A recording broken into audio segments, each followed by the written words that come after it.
करे सोदिया तमा होई।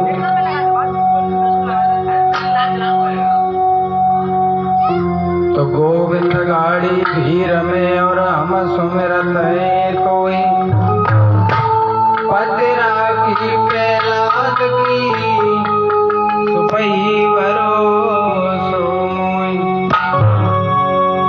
कमानिराई स्वरूप को मूर्ख दोनों छाक पता नहीं स्वरूप पे सुकल उपजेगी। तो मन में लेत नहीं उजड़े बगुला जैसे रूप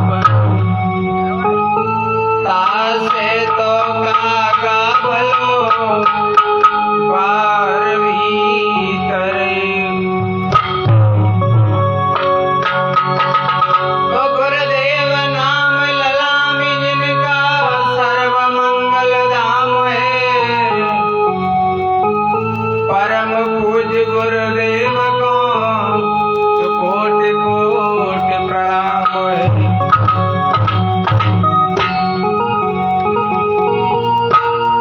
तो गुरुवर हमें न बिसारियो चाहे लाख लोग मिल जाए। हमसे तुमको बहुत है पर तुमसे हम कौन। तो दो लाइन की वंदना, उसके बाद भगवान की सुंदर कथा को लेकर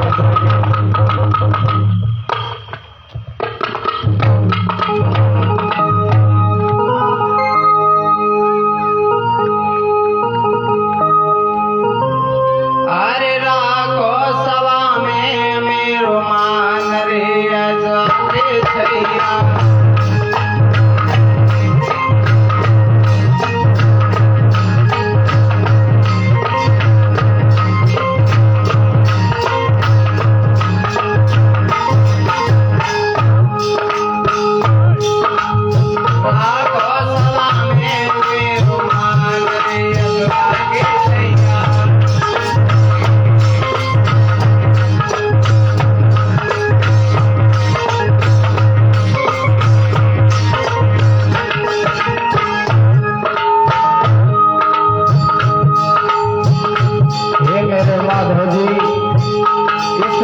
तुम्हारे अलावा कोई नहीं है प्रभु। नंद बाबा के पुत्र गाए नंद बाबा।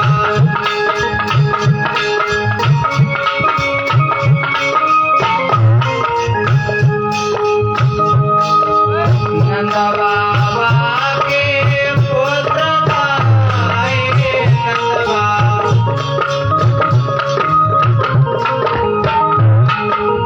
बलदा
और परीक्षित महाराज ज्योति जगा दो ज्योति।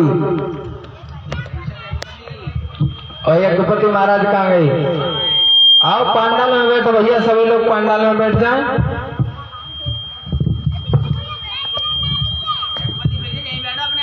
और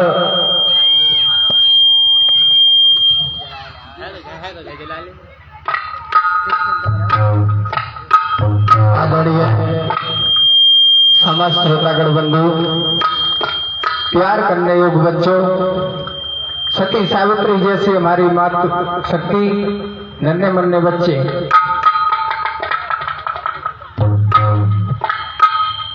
जैसा कि श्रीमद् भागवत कथा कल महाराज जी ने बताया था कि सुनने से जन्म जन्मांतर के पाप दूर हो जाते हैं, उसी तरह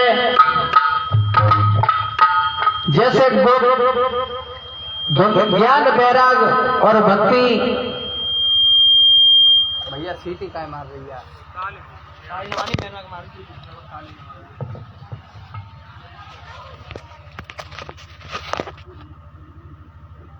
और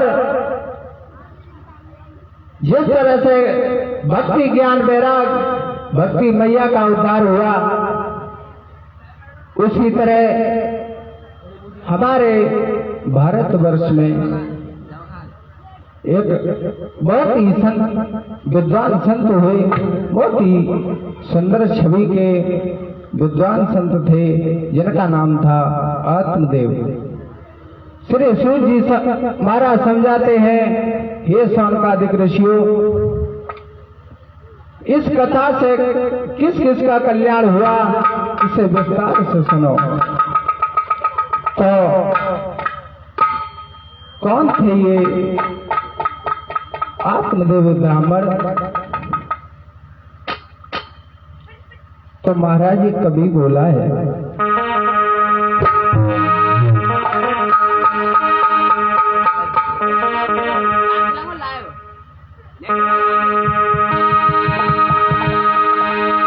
पंडित आत्मदेव सेवा प्रभु हितकारी, और कुड़िल कुलक्षण दार रे के सुंदर देखो नारी।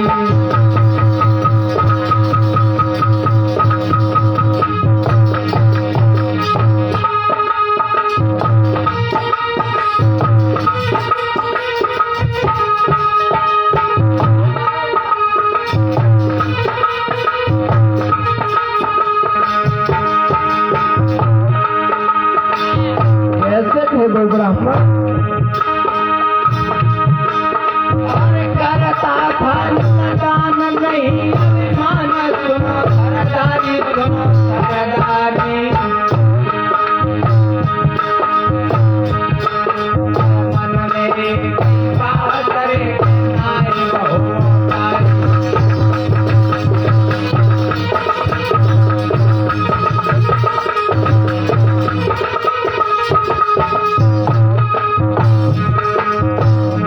मन में विचार कर रहे हैं तो परमात्मा ने हमें सब कुछ दिया, सुंदर स्त्री थी, पर विचार अच्छे नहीं लिए और संतान नहीं है, बड़े दुखी है।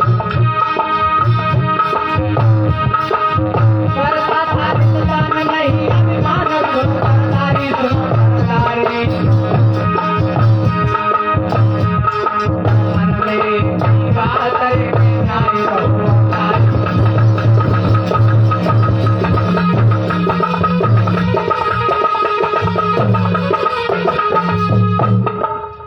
महाराज तुंगभद्रा नामक नदी के किनारे एक बहुत सुंदर नगर था,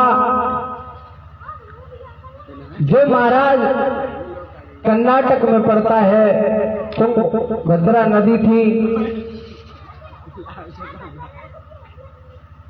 और जिसमें एक ब्राह्मण रहता था, भगवान का बहुत बड़ा सेवक था, दान करता था, दानी था। धन होने पर भिक्षा मांगने जाया करता था। इनके घर में एक पत्नी थी, पर वह कुटिल विचार कुलच्छनी थी, विचार अच्छे नहीं थे। ब्राह्मण देवता को कोई दुख नहीं था, लेकिन दुख यही था। क्या बात है भैया आशीष,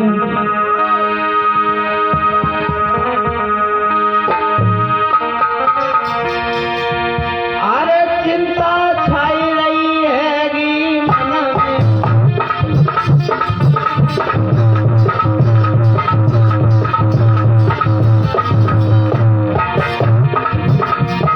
महाराज अगर चिंता है तो केवल पुत्र की चिंता है।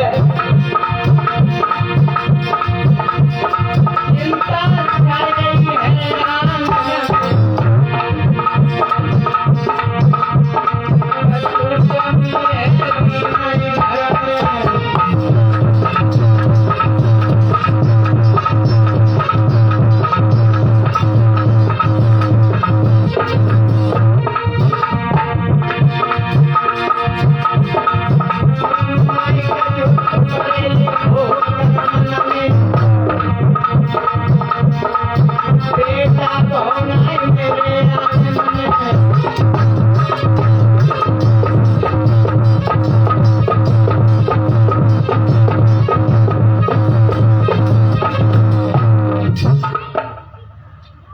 महाराज दुख है तो केवल इस बात का दुख है कि संतान नहीं है। एक बार ब्राह्मण देव आंगन में बैठे थे तो उनकी पत्नी रो करके बोली, महाराज परमात्मा ने सारे सुख दिए पर एक पुत्र के बिना जीवन बेकार है। तो रो करके बोलिए भैया आशीष,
महाराज अगर दुख है तो केवल एक संतान का दुख है।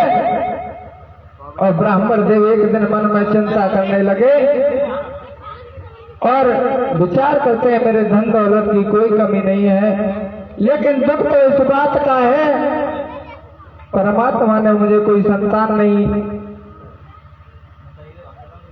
और संतान नहीं दी, लेकिन पत्नी भी अच्छी नहीं निकली। ब्राह्मण देवता ने सोच लिया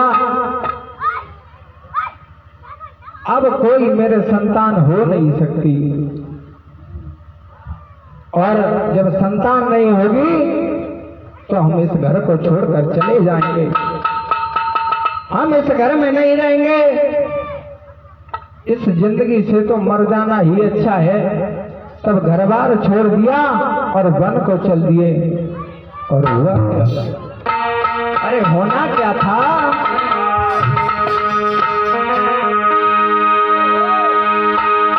अरे लागी रही बेटा की फांसी,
मन में विचार करने लगे अब हम जीवित नहीं रहेंगे, इससे अच्छा तो मर जाना अच्छा है।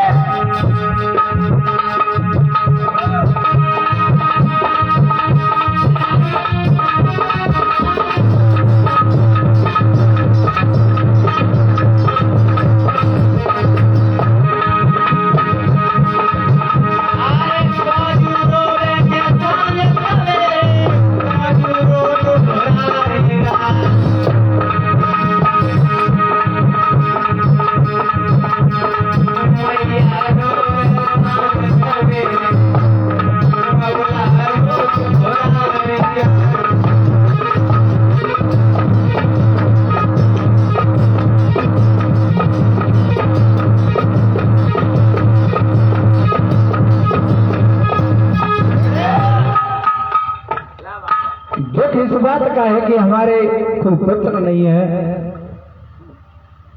ब्राह्मण देवता के मन में चिंता थी केवल पुत्र की, और उसकी आशा निराश में बदल गई महाराज। तब तक ब्राह्मण देवता ने अपने गले में फांसी का फंदा लगा लिया था। तब तक भगवान नारायण की कृपा से साधु के रूप में स्वयं भगवान नारायण पधार गई। और हुआ क्या, वो ब्राह्मण को समझा रहे हैं भगवान नारायण, वह बोला कहाँ भटकते हो, क्या इच्छा तुमको लाई है, निज राज तुम्हारे चेहरे पर मेरा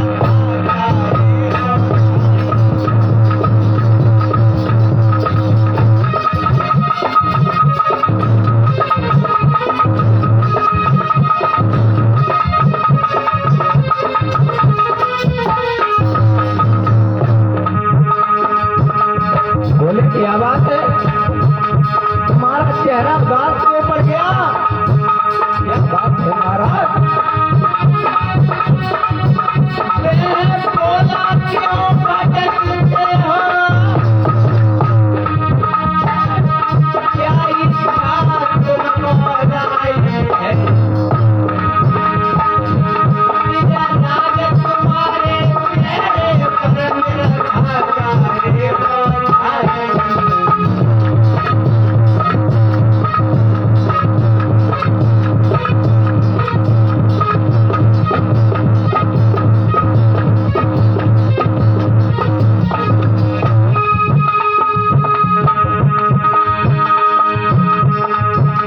सन्यासी ने कहा क्या बात है, काहे को दुखी हो, जैसे तो तुम बहुत खुश रहते थे।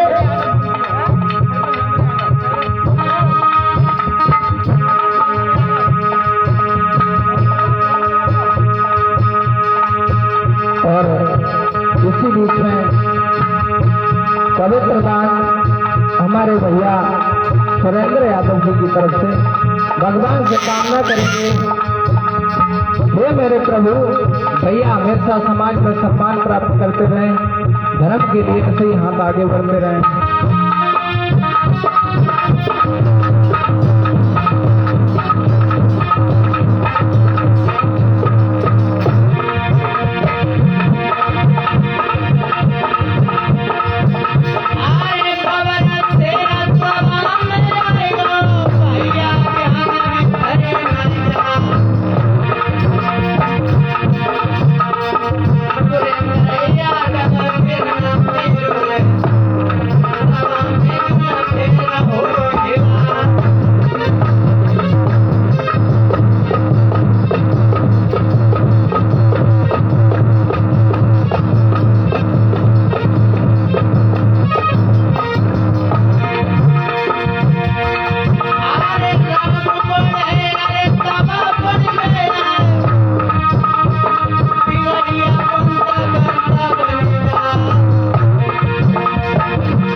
ब्राह्मण देव दुखी हैं, फांसी लगाने का विचार कर लिया।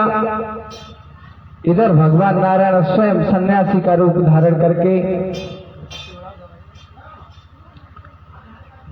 आए और ब्राह्मण देव से कहा, ऐसा क्या बुरा किया जिसके कारण आप फांसी लगा रहे हो?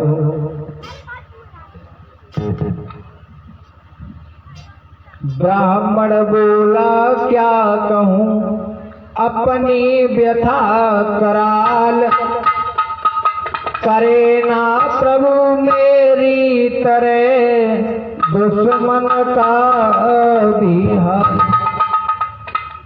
हे दशराज, मैं क्या कहूं, मेरा वो हाल है दीन बंधु, मेरे ऐसे दुश्मन का भी हाल मत करना। और बोले हैं कि अगर चिंता है तो किस बात की चिंता है? बोले हैं वो,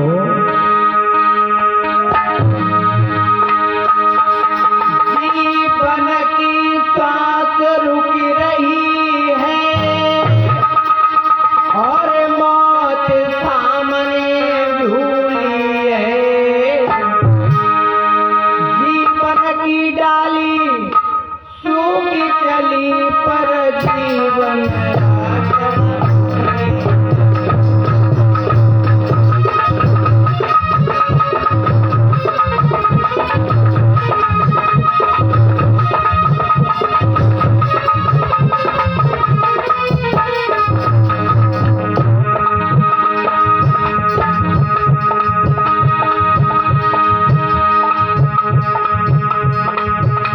बोले, महाराज क्या कहूं, जीवन की आशा रुक रही है और मौत सामने झूली है, जीवन की डाली सूख चली पर जीवन आत्मा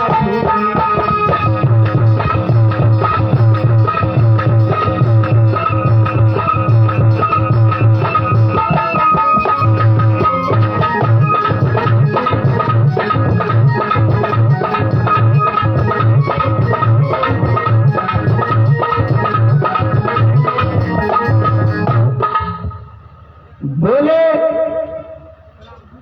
महाराज हे भगवान, मेरे जीवन की सांस रुक रही है, मुझे केवल मौत दिखाई दे रही है। हे प्रभु, मेरे जीवन की डाली सूख गई, लेकिन मेरी जो चिंता थी वो पूरी नहीं हुई। महाराज कोई ऐसा जतन बताओ। तो बोले हैं, हे भगवान, मेरे जीवन की और सांस रुक गई है,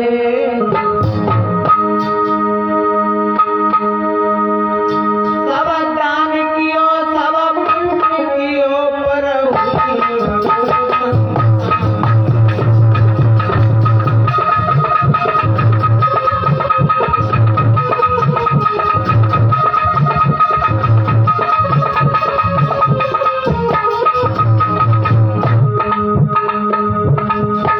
बोले, दान भी किया पुण्य भी किए पर कोई संतान प्राप्त नहीं हुई।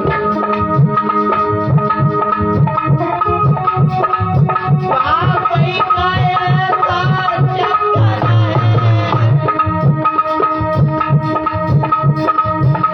ये भाग्य कहीं नहीं लगता है, तो केरी बछड़ा हुआ नहीं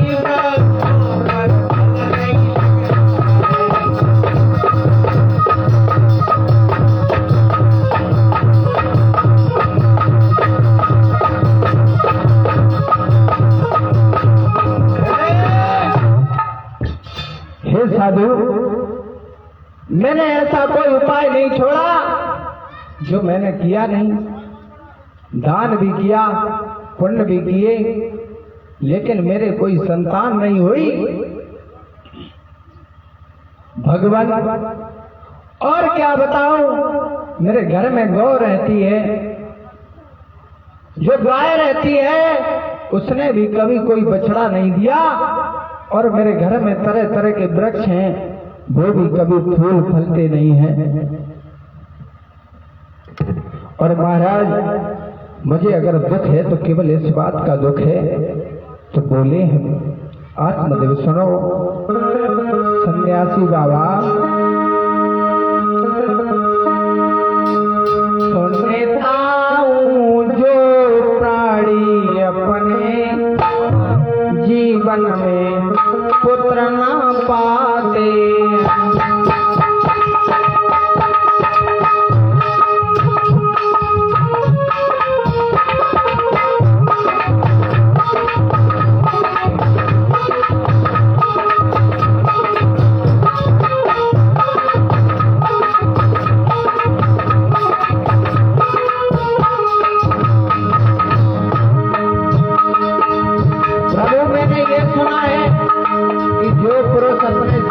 पुत्र प्राप्ति नहीं करते,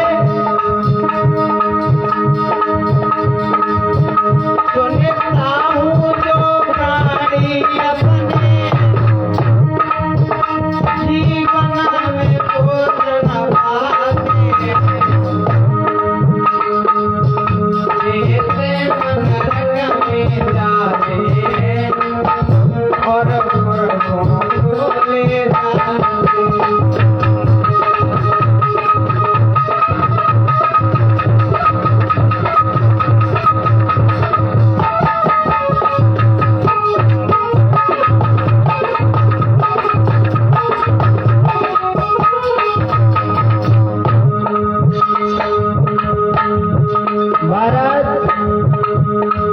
जो लोग अपने जीवन में पुत्र की प्राप्ति नहीं करते,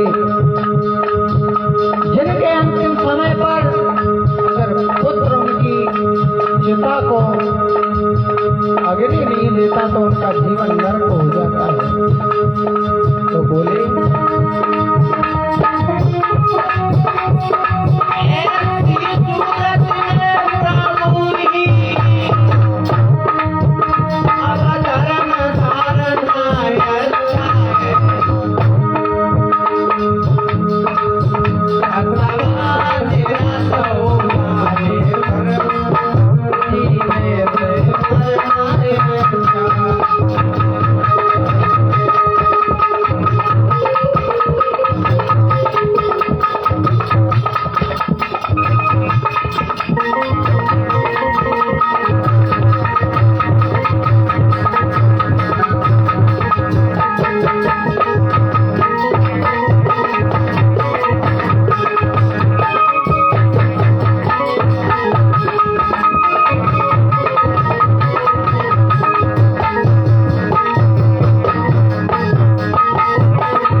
कहने लगे महाराज, जो लोग पुत्र प्राप्ति नहीं करते उनका जीवन नरक हो जाता है।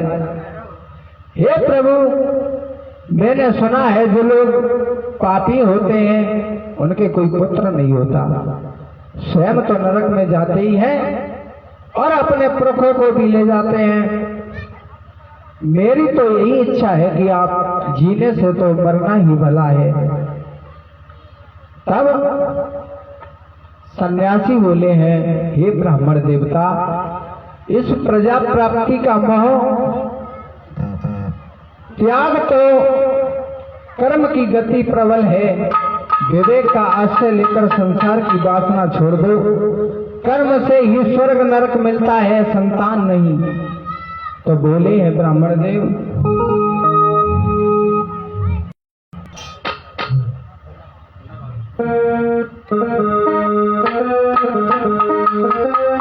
जन्म तहीं पार पर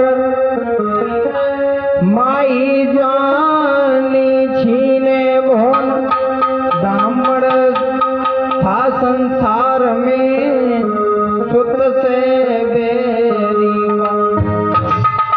बोले जन्म जीवन में पुत्र से बड़ा दुश्मन कोई नहीं होता है। बोले कैसे? महाराज आपने तो आंखें खोल दी, आप कह रहे हैं कि पुत्र से बड़ा दुश्मन कोई नहीं होता है। हम लोग पुत्र के लिए फांसी लगाने के लिए जा रहे हैं। तो ब्राह्मण देवता जब पुत्र पैदा होता है तो जन्म से ही तो पत्नी को छीन लेता है, पत्नी को छीन लेता है, और जवान होता है तब सारी संपत्ति मकान छीन लेता है। हे ब्राह्मण देवता, जब तुम्हारा अंतिम संस्कार होगा वो तुम्हें जलाकर खाक कर देगा, और जलने के बाद भी तुम्हारे सर में एक लाठी और मारेगा। संसार में सबसे बड़ा अगर दुश्मन है तो हमारा पुत्र दुश्मन है, क्योंकि पुत्र से बैरी कोई नहीं है। जजराज बोला संतान का हे अवभूत सवार, दया धर्म इस दीन को समझाना बेकार। भगवान नारायण समझ चुके कि ये पुत्र की चक्कर में पागल है। ब्राह्मण देवता ने कहा हे प्रभु, मुझे संतान नहीं चाहिए, चाहे कुछ भी हो, मुझे संतान चाहिए। कुछ भी करो महाराज, मुझे समझाना तुम्हारा व्यर्थ है, क्योंकि विवेक से मेरा क्या होगा। मुझे तो बलपूर्वक पुत्र दीजिए, और नहीं तो तुम्हारे सामने अपने प्राण त्यागता हूँ। ऐसा जीवन बेकार है जिसमें पुत्र स्त्री का सुख नहीं है। लोक में सरल जीवन तो पुत्र आदि से भरपूर गृहस्थ आश्रम होना जरूरी है। आओ छोटा सा भजन, उसके बाद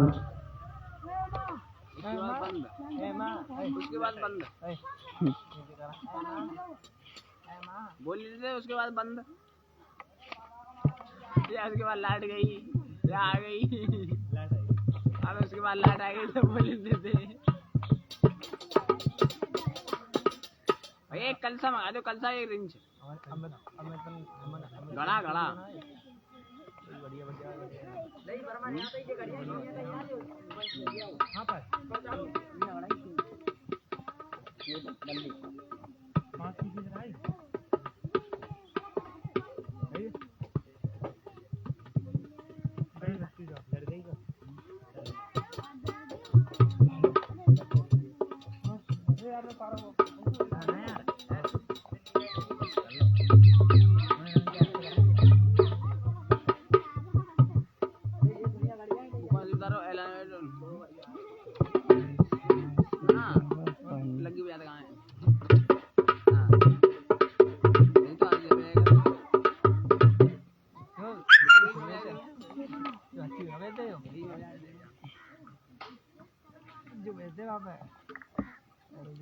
हेलो, सभी फेसबुक बराताओं को मेरी तरफ से राधे राधे।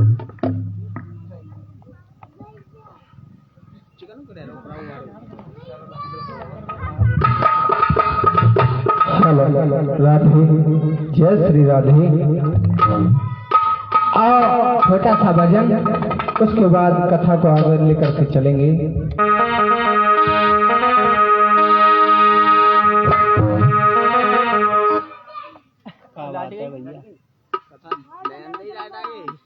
काय लाइट लाइट बजा रहे यार,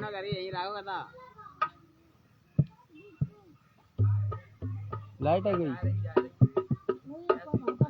जनरेटर चालू कर लो।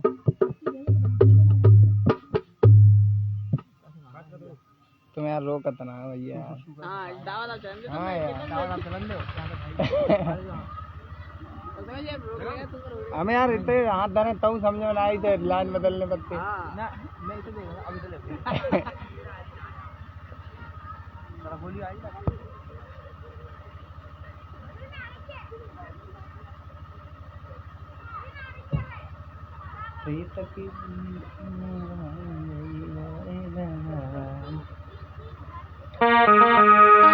राधे, थोड़ी आवाज बढ़ा लो भैया। राधे, जय श्री राधे। जय श्री कृष्णा। सभी लोग बोलेंगे बड़े ही प्रेम भाव से एक छोटा सा भजन, उसके बाद कथा को आगे लेकर के चलेंगे।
माधव, तुम्हारे अलावा इस दास का कोई नहीं है प्रभु।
किसने बुलाया हमारे कन्हैया को?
और हमारे महाराज जी मंचासीन हो चुके हैं। सभी भक्तों से आग्रह है कि कथा पांडाल में भारी से भारी संख्या में आकर कथा पांडाल की शोभा बढ़ाए, अपने जीवन को धन्य बनाए। बोले गुरुदेव भगवान की। एक चौकी रख लो यहाँ पे, चला की दिखती रही, जल रही है, निकल रही। हाँ बोलता हूँ।